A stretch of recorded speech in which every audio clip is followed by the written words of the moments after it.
दोस्तों, उत्तर प्रदेश होमगार्ड्स को उत्तर प्रदेश पुलिस भर्ती एवं प्रोन्नति बोर्ड ने खुशखबरी दे दी है। उसके बारे में आपको डिटेल से बताऊंगा। कुछ कंफ्यूजन चल रहा है बीवी जवानों के दिमाग में, उसके बारे में आपको डिटेल से बताऊंगा। तो वीडियो दोस्तों बहुत इंपॉर्टेंट है, एंड तक पूरा वीडियो देखिएगा। वीडियो पसंद आए तो लाइक करके शेयर करना, चैनल पर नए हैं तो चैनल को सब्सक्राइब करके बेल के आइकॉन को दबाकर ऑल पर सेट कर लेना, ताकि इस तरह की हर अपडेट आपको सबसे पहले मिलती रहे। और नीचे कमेंट बॉक्स में आके जरूर लिखिएगा यूपी होमगार्ड न्यूज टुडे, जिससे कि दोस्तों आगे मुझे इस तरह की अपडेट देने में मदद मिलेगी। कोई कंफ्यूजन दिमाग में चल रहा हो तो आप मुझे इंस्टाग्राम पर आकर डायरेक्ट मैसेज कर सकते हैं। इंस्टाग्राम अकाउंट का जो लिंक है वो नीचे मैंने डिस्क्रिप्शन में प्रोवाइड कर दिया, वहां आकर आप लोग डायरेक्ट मैसेज कर सकते हैं। मैं आपके मैसेज का रिप्लाई जरूर दूंगा। ठीक है दोस्तों, अब यहाँ पर हम लोग चलते हैं इस अपडेट की तरफ। आखिर में उत्तर प्रदेश भर्ती एवं प्रोन्नति बोर्ड ने क्या बड़ी घोषणा की है। दोस्तों, आपको एक नोटिफिकेशन जो हमारा निकला था उत्तर प्रदेश पुलिस भर्ती का, उसका नोटिफिकेशन मैं आपको दिखाता हूँ। नोटिफिकेशन का पेज नंबर है 10। ठीक है, मैंने यहाँ पर फ्लैश कर दिया, आपको दिख रहा होगा।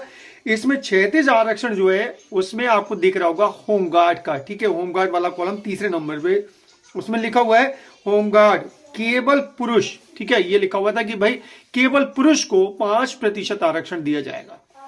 अब यहां पर एक बड़ा बदलाव किया गया है। बदलाव क्या किया गया कि भाई ये केवल पुरुष हटाकर यहां पर पुरुष और महिला दोनों कर दिया गया, क्योंकि यहां पर पुरुष और महिला को दोनों को यहां पर फायदा मिलेगा इस आरक्षण का। उसके लिए नोटिफिकेशन रिलीज कर दिया गया। मैं स्क्रीन पर दिखा दे रहा हूं आपको, नोटिफिकेशन आपको दिख रहा होगा। उत्तर प्रदेश पुलिस भर्ती एवं प्रोन्नति बोर्ड सूचना विज्ञप्ति 26 दिसंबर 2023 की है सूचना है। यहां पर लिखा हुआ शुद्धि पत्र। उत्तर प्रदेश पुलिस में पुरुष एवं महिलाओं के लिए आरक्षित नागरिक पुलिस के पदों पर सीधी भर्ती 2023 की चयन प्रक्रिया पूर्ण करने हेतु ऑनलाइन आवेदन पत्र आमंत्रित करने विषयक बोर्ड द्वारा प्रकाशित सूचना विज्ञप्ति संख्या दे रखी है। दिनांक 23/12/2023 में बिंदु संख्या 5.736 आरक्षण के अंतर्गत होमगार्ड के कॉलम में टंकण त्रुटि होमगार्ड केवल पुरुष अंकित हो गया है। इसके स्थान पर होमगार्ड पुरुष एवं महिला पढ़ा जाए। तो ये जो आरक्षण है 5% का, ये होमगार्ड के पुरुष और महिला दोनों जवानों को मिलेगा। ठीक है, ये कहा गया कि भाई टंकण त्रुटि में यानी छपने में थोड़ी सी गड़बड़ हो गई थी, इसलिए ये गलती हुई है। इसको शुद्ध कर दिया गया है, शुद्धि पत्र जारी करके क्लियर कर दिया गया है कि भाई आपके होमगार्ड जवान और महिला होमगार्ड जवान, पुरुष और महिला दोनों ही इसमें 5% के आरक्षण के हकदार होंगे। ठीक है, मैंने कल एक वीडियो अपलोड किया था जिसमें मैंने आपको बता दिया कि भाई होमगार्ड को भी 3 साल की छूट मिल रही है। क्लियर। ठीक है, लेकिन उसके बाद भी बहुत सारे कमेंट मिल रहे हैं, सर क्या 3 साल की छूट मिलेगी? नहीं मिलेगी। भाई मिलेगी, क्यों नहीं मिलेगी? जो शासनादेश है आपका, उस शासनादेश में क्लियर कहा गया है कि आपको 3 साल की छूट जो है वो आयु में दी जाती है। अब आपको पता है, मैंने सुबह वीडियो अपलोड किया जिसमें मैंने आपको बताया उत्तर प्रदेश के सीएम योगी आदित्यनाथ ने घोषणा कर दी है और भर्ती बोर्ड ने भी विज्ञप्ति जारी करके क्लियर कर दिया है कि भाई अब हर कैटेगरी को 3 साल एक्स्ट्रा छूट दी जाएगी आयु सीमा में। ठीक है, अब यहां पर होमगार्ड के लिए कितनी आयु हो गई? देखिए, यहां पर अभी तक था 18 से 22 जनरल, जब आपको 3 साल की छूट मिल रही थी तो आप 18 से 25 में फॉर्म भर सकते थे। लेकिन अब क्या बदलाव किया गया?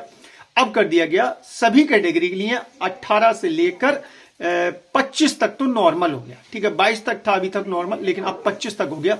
इसमें 3 साल आप होमगार्ड का जो मिलता है आरक्षण उसको जोड़ दीजिए, यानी कि 18 से 28 साल तक आप इसमें अप्लाई कर पाएंगे। ठीक है, लेकिन अभी भी जवान मेरे पास बहुत सारे कमेंट कर रहे हैं, सर उन्होंने क्या किया कि भाई सभी आरक्षण जोड़ लिए। मान लीजिए कोई होमगार्ड जवान है, एससी कैटेगरी का है, ठीक है, तो वो क्या कर रहा है कि भाई 18 से 25 तो मिल ही गया, 5 साल वो एससी की भी जोड़ रहा है और 3 साल उसमें जोड़ रहा है होमगार्ड के। ठीक है, तो 5 और 3 8 साल एससी के, इस तरीके से वो जोड़कर काउंट करके मुझे कमेंट कर रहे हैं, सर क्या फायदा मिलेगा? उसके लिए मैं आपको जो यहां पर नोटिफिकेशन रिलीज किया गया यूपी पुलिस का, उसका पेज नंबर 14 जो फ्लैश कर देता हूं। पेज नंबर 14 पर आपको पॉइंट नंबर 12 दिख रहा होगा। ठीक है, पॉइंट नंबर 12 लिखा हुआ है, यदि कोई अभ्यर्थी एक से अधिक श्रेणी में आरक्षण का दावा करता है तो उसे केवल एक ही आरक्षण का लाभ मिलेगा जो उसके लिए ज्यादा लाभकारी होगा। ठीक है, क्लियर कर दिया गया। ऐसा नहीं है कि आप एससी में आ रहे हैं, आप होमगार्ड हैं तो आपको एससी का भी फायदा मिल जाएगा, आपको होमगार्ड वाला आरक्षण भी मिल जाएगा, ऐसा नहीं है। आरक्षण केवल एक ही मान्य होगा जो उसके लिए ज्यादा फायदेमंद होगा, ठीक है, वही आरक्षण। अगर आपकी एज में लग रहा है कि भाई मैं एससी में फंस जाऊंगा तो आप एससी में जाकर फॉर्म भरिए, ठीक है, क्योंकि उसमें छूट अच्छी मिल रही, ठीक।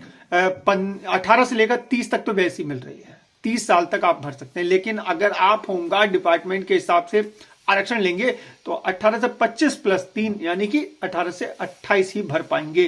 तो एससी कैटेगरी में तो एससी में जाकर फॉर्म भरिए, लेकिन कोटा थोड़ा सा उसमें अलग रहता है। होमगार्ड में अगर आपकी आयु जो है 18 से 25 तो नॉर्मली है, 3 साल और बढ़ जाएगी, 28 साल हो जाएगी। लेकिन आप जो 5% कोटा मिलेगा, जिसमें सबसे कम कंपटीशन होगा होमगार्ड डिपार्टमेंट के लिए और किसी भी कैंडिडेट के लिए 5% आपका कोटा है होमगार्ड के लिए, ठीक है। तो आप जो है अगर आप 28 साल तक के हैं, आपकी एज जो है 28 साल तक हुई है, तो आप उसमें अप्लाई कीजिए, ठीक है, उसमें आप भरिए होमगार्ड वाले में, ठीक है, क्योंकि उससे आपको फायदा मिलेगा, उसमें कंपटीशन सबसे ज्यादा कम होगा। उम्मीद करता हूं कि आपके समझ में सब कुछ आ गया हुआ यार। इसके बाद भी अगर कोई कंफ्यूजन चल रहा है तो मुझे नीचे कमेंट बॉक्स में आके लिखें, मैं कोशिश करूंगा आपको सेपरेट वीडियो बनाकर अलग से समझा सकूं। लेकिन एक बात ध्यान रखिएगा, एक ही आरक्षण का लाभ मिलेगा। ऐसा नहीं है कि आप एससी का भी ले लेंगे, आप होमगार्ड का भी ले लेंगे, ये सभी कैटेगरी पे लागू होता है, ऐसा नहीं है, ठीक है। एससी का फायदा लेंगे तो केवल एससी का ही मिलेगा, ईडब्ल्यूएस का मिलेगा तो केवल ईडब्ल्यूएस का मिलेगा, ठीक है। अगर आप कई कैटेगरी में फंस रहे हैं, मान लीजिए आरक्षण की कई कैटेगरी में आप फंस रहे हैं, तो आपको उस आरक्षण का लाभ दिया जाएगा जिसमें आपको सबसे ज्यादा फायदा हो, ठीक है। ऐसा क्लियर कर दिया गया। अभी मैंने आपको नोटिफिकेशन की कटिंग दिखाई, उसमें क्लियर क्या हुआ पॉइंट नंबर 12 पर कि भाई उस आरक्षण का लाभ आपको दिया जाएगा जो आपके लिए सबसे ज्यादा फायदेमंद होगा, ठीक है, ये क्लियर कर दिया गया है। और ये बार बार अलग अलग काउंट करके आप अभी सोचे कि मैं भर दूंगा, तो यार ये गलत है, ठीक है। एक ही आरक्षण का लाभ मिलेगा और महिला और पुरुष होमगार्ड दोनों को ही बराबर का फायदा मिलेगा, क्योंकि क्लियर कर दिया गया है कि जो गलती हुई थी उसको सुधार दिया बोर्ड ने, भर्ती बोर्ड ने उसको सुधार दिया और आपके हक में फैसला कर दिया है। अब बहुत सारे लोग कमेंट कर रहे हैं कि सर क्या होमगार्ड भर्ती आएगी? भाई इस वक्त कोई भी भर्ती आ सकती है, समझ लीजिए मेरी बात, ठीक है, क्योंकि इलेक्शन का माहौल है और उत्तर प्रदेश की योगी सरकार भी एक्शन मोड में है। देखिए आप 2 दिन हुए होंगे केवल नोटिफिकेशन रिलीज के हुए, ठीक है, 9 दिन में ही उम्र में छूट दे दी गई। क्यों की दी गई? क्योंकि इलेक्शन है, किसी को नाराज नहीं करना, और जाहिर सी बात है उम्र में छूट मिलना जरूरी भी थी, क्योंकि कोविड के वक्त में कोई भी भर्ती नहीं आई। यही सरकार ने कहा है कि कोविड के वक्त में कोई भर्ती नहीं आई, इसलिए 3 साल की छूट सभी कैटेगरीज को दी जा रही है, ठीक है। तो यार ये एक अच्छा मौका है, अगर आप होमगार्ड डिपार्टमेंट में आपकी एज जो है वो 28 साल से कम है तो जाकर फॉर्म डालिए और मेहनत कीजिए, नंबर आ जाएगा आसानी से, कोई दिक्कत नहीं है। मेहनत कीजिए, लेकिन मेहनत करेंगे तभी इसका फायदा आपको मिलेगा, ठीक है। कोई कंफ्यूजन हो तो इंस्टाग्राम पर आकर मुझे मैसेज करके पूछ सकते हैं। वीडियो पसंद आया हो तो लाइक करके शेयर करें, चैनल पर नए हैं तो चैनल को सब्सक्राइब करके बेल के आइकॉन को दबाकर ऑल पर सेट कर लें, ताकि इस तरह की हर अपडेट आपको सबसे पहले मिलती रहे। चलिए दोस्तों चलता हूं, अपना ख्याल रखिए, परिवार का ख्याल रखिए, फिर मुलाकात होगी।